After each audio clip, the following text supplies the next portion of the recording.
కేంద్రంలోని నరేంద్ర మోదీ ప్రభుత్వం రోడ్లు నిర్మాణం, మౌలిక సదుపాయాలకు అత్యధిక ప్రాధాన్యతనిస్తుందని కేంద్ర హోంశాఖ సహాయ మంత్రి బండి సంజయ్ కుమార్ తెలిపారు.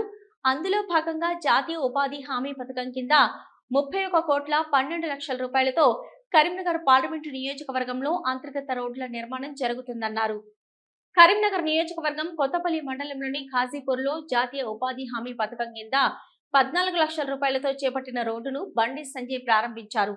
అనంతరం కొత్తపల్లి మండలంలోని ఆసిఫ్ నగర్ లో 9,50,000 రూపాయలతో ఎంపీ ల్యాడ్స్ నిధులతో నిర్మించనున్న మార్కెట్ షెడ్ నిర్మాణానికి శంకుస్థాపన చేశారు. ఈ సందర్భంగా బండి సంజయ్ మాట్లాడుతూ కరీంనగర్ పార్లమెంటు పరిధిలో జాతీయ ఉపాధి హామీ పథకం కింద మొత్తం పెద్ద ఎత్తున పనులు కొనసాగుతున్నాయి.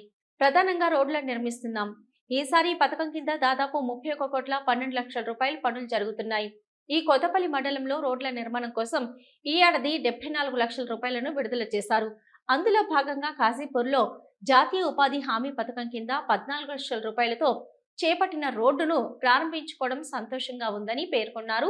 కరీంనగర్ పార్లమెంటు పరిధిలో కేంద్ర రహదారుల మౌలిక సదుపాయాల నిధి CRIF కింద 291 కోట్లను ఖర్చు చేసి 1,341 కిలోమీటర్ల మేర రోడ్లను నిర్మించామన్నారు. తెలంగాణలోనే అత్యధికంగా CRIF నిధులను తీసుకొచ్చి కరీంనగర్ పార్లమెంటు పరిధిలో రోడ్లను నిర్మించగలగడం సంతోషంగా ఉందన్నారు. ఇవి కాకుండా ప్రధానమంత్రి సడక్ యోజన కింద 100 కోట్లను ఖర్చు చేసి మారుమూల గ్రామాల్లో రోడ్లను నిర్మించినట్లు తెలిపారు.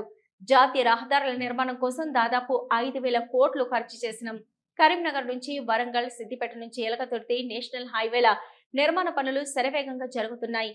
అతి త్వరలోనే కరీంనగర్ జగిత్యాల రోడ్డు నిర్మాణ పనులను ప్రారంభించబోతున్నాం అని పేర్కొన్నారు.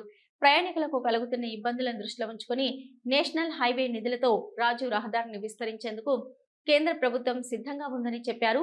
అయితే ప్రస్తుతం స్టేట్ హైవేగా ఉన్న ఈ రోడ్డు మెయింటెనెన్స్ కు సంబంధించి కాంట్రాక్ట్ సంస్థతో రాష్ట్ర ప్రభుత్వం ఒప్పందం చేసుకుందన్నారు.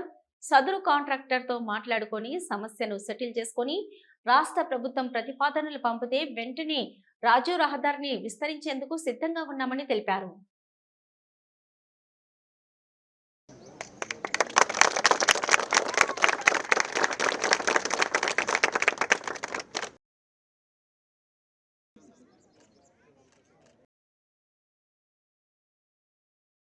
బాగా